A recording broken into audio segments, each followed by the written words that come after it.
Salut, bonjour à tous. Aujourd'hui une vidéo pour vous présenter un nouveau thermoplongeur qu'on a reçu de chez Fusion Chef, le Pearl. Comme vous pouvez le voir, il est juste derrière moi. On va le voir tout de suite un peu plus en détail.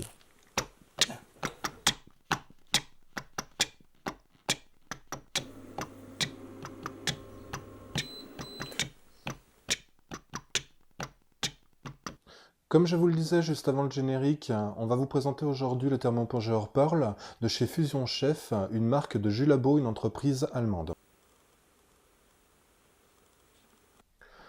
Le thermoplongeur Pearl est très clairement un thermoplongeur destiné aux professionnels, avec une capacité de 2000 watts de chauffe, une stabilité de température annoncée à 0,03, plus ou moins 0,03 degrés Celsius, et surtout une capacité de brassage de 14 litres par minute. Et je vous garantis que ça envoie sérieusement. Nous, au départ, on l'a testé dans un bac de 10 litres. On était obligé de passer un bac de 20 litres parce qu'en fait, ça débordait.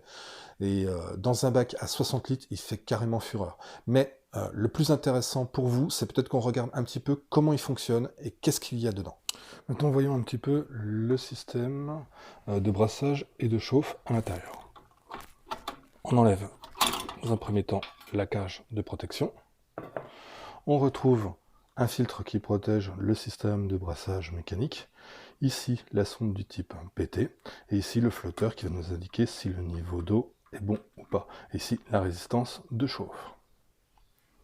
Le filtre est composé d'un petit maillage qui permet d'éviter les impuretés de rentrer dans la pompe. Pour leur montage, c'est pas plus compliqué que pour le démontage.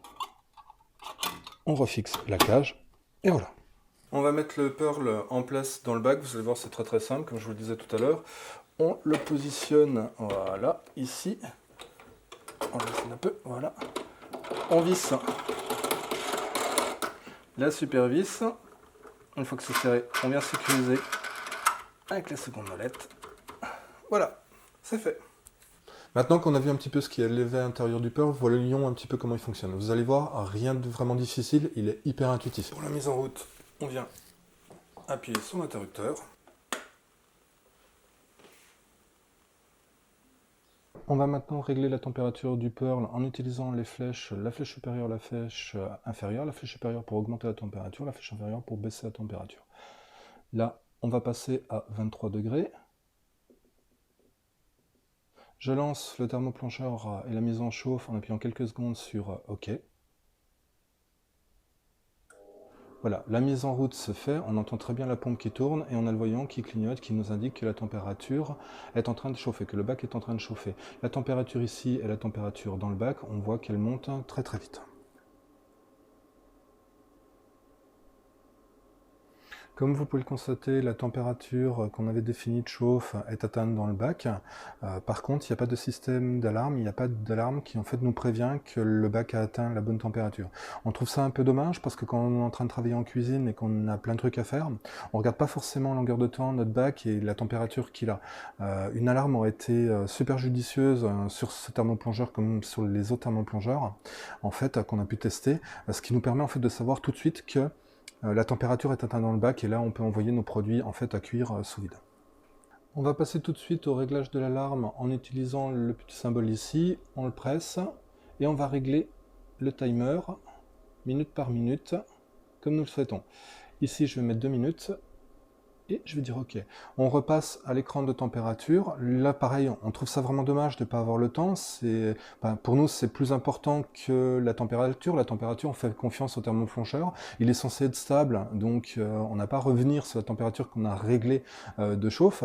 Par contre, pareil, en cuisine, quand on passe et qu'on regarde brièvement, si on veut avoir accès en fait à la durée restante de cuisson, on est obligé d'aller presser le petit bouton pour voir si le temps a baissé. Pareil, quelque chose qu'on trouve vraiment désagréable, c'est que quand on lance le timer, il n'y a rien qui nous indique en fait que le timer il a été pris en compte. Petite vérification pour voir si le timer a été pris en compte. Oui, il a été pris en compte. Le time est arrivé à son temps, on voit que ça clignote, on entend l'alarme sonner. Quelque chose à améliorer sur le Pearl, ce serait d'augmenter en fait le débit sonore de l'alarme, parce que en fait, il est équivalent à quelque chose près en fait au son que fait le moteur de brassage en fait. Donc ça, c'est un peu dommage. Au fond de la cuisine, on n'entend que moyennement. C'est surtout quand il y a beaucoup de bruit. C'est un peu bête, ça sera amélioré. Voilà. Par contre, pour arrêter l'alarme, il suffit d'appuyer sur OK. Là, l'alarme est arrêtée. Vous pouvez le laisser comme ça, il va continuer à chauffer à la même température, si vous le laissez en fonctionnement vos produits. Autrement, il suffit d'appuyer quelques secondes, comme pour le démarrer, sur OK, pour en fait revenir à Standby. Là, on va faire un petit test au niveau du brassage du thermoplongeur, en fait, en mettant dedans un colorant, pour voir comment il répartit à l'intérieur de la cuve. On voit qu'en quelques secondes, le colorant est complètement disséminé dans le bac. Pour l'arrêter, comme pour le démarrer, on vient cliquer l'interrupteur derrière. Bon, pour finir, et puis pour conclure un petit peu sur la review du Pearl, je vais vous dire un petit peu ce qu'on a aimé, ce qu'on n'a pas aimé chez 61 degrés par rapport au Pearl. On va commencer par les choses qu'on a bien aimées.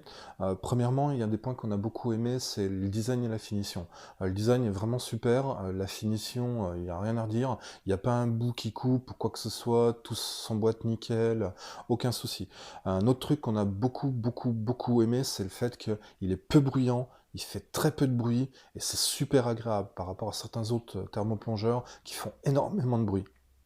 Euh, Autre chose qu'on a beaucoup aimé, c'est sa capacité de chauffe et son système de brassage. La capacité de chauffe est ultra rapide, le système de brassage est super efficace, il homogénéise un bac de 20 litres en 1 minute à peu près après avoir atteint la température maximum. Pour un 60 litres, on a à peu près 1 minute 30 grand maximum, donc super efficace. C'est vraiment un énorme point fort pour le Pearl. Par rapport à certains concurrents qu'on a pu déjà montrer, où le point faible était justement sur le brassage.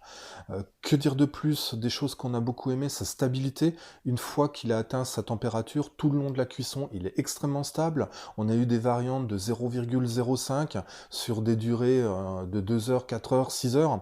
Donc c'est super intéressant parce qu'en fait, il varie très peu en termes de température, ce qui veut dire qu'il est super stable. Ça, c'est super génial. Qu'est-ce qu'on a aimé d'autre? Un point fort encore pour lui, c'est le système de protection en fait, du système de chauffe et de brassage. En fait, la grille et surtout le système de fixation, en fait, la grille se démonte sans outil de manière super simple. Et pour le nettoyage, c'est vraiment intéressant parce qu'on galère pas pendant 400 ans, une vis, une deuxième, on aller chercher un tournevis, etc. Non, là, on déclipse, on nettoie, c'est super bien comme vous avez pu le voir en fait sur la review puisqu'on l'a montré. Le dernier point qu'on a beaucoup aimé sur le Pearl, c'est sa prise en main. Elle est super intuitive, très facile, même sans un manuel ou le guide d'utilisation en fait qui est fourni avec, vous arrivez à le prendre en main sans souci. Passons aux choses qui ne nous ont pas plu, parce qu'il y en a forcément. Premier point, il n'y a pas d'alarme quand on met en chauffe, c'est-à-dire que quand on fait chauffer, on fait une préchauffe en fait du bac, on sélectionne une température, quand celle-là est atteinte, il n'y a aucun signal sonore qui nous indique que la température est bien arrivée à terme, pour qu'on puisse plonger nos produits à faire cuire dedans. C'est un gros tort quand en cuisine, quand on est comme nous, on a plusieurs thermoplongeurs qui tournent en permanence pour cuire des légumes, cuire de la viande, cuire ceci. On n'a pas le temps et afin de surveiller, de passer notre temps le nez collé au thermoplongeur pour vérifier qu'il a bien atteint la température qu'on y avait demandé pour pouvoir cuire nos ingrédients. On n'a pas plus le temps en cuisine de mettre un commis qui va surveiller ce truc-là pour voir si c'est bon et pouvoir plonger les sacs pour faire cuire. Ça, c'est vraiment le premier point qui nous a vraiment dérangé. Je pense que ça peut être corrigé avec une 5 bidouille informatique au niveau du Pearl. C'est pas grand-chose et ça améliorerait sérieusement la vie de l'utilisateur. Une petite alarme, un petit signal sonore pour indiquer que la chauffe est arrivée à son temps.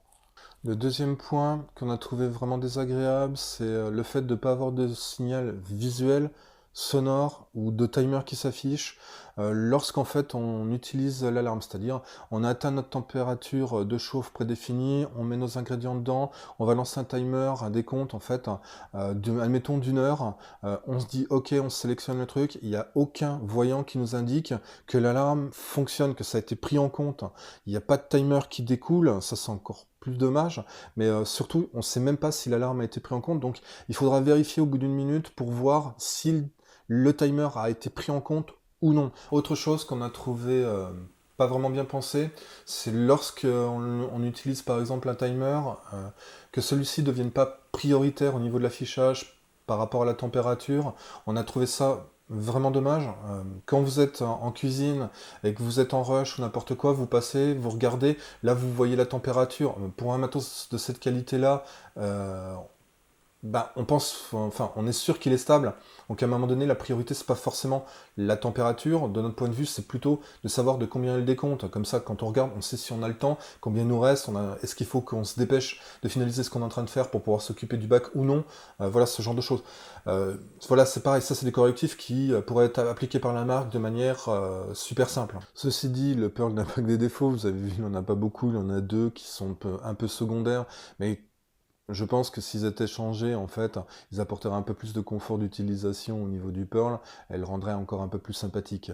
Euh, voilà, ça reste que c'est un très bon matos. Au niveau de la chauffe, au niveau du brassage, il est super efficace. Au niveau de la stabilité, on n'a rien à redire dessus. Les mesures qu'on a fait sont vraiment super géniales. C'est un très bon matos.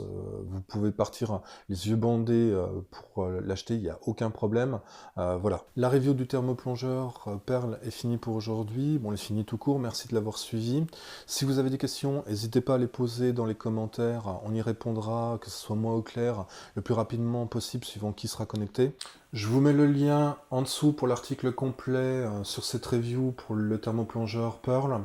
Vous y trouverez nos mesures de température, de son, de stabilité, nos avis un peu plus en détail. N'oubliez pas, un petit pouce, ça serait super génial. Si vous partagez, c'est encore mieux. Je vous remercie de nous avoir suivis. Ça nous fait super plaisir que la communauté s'agrandisse.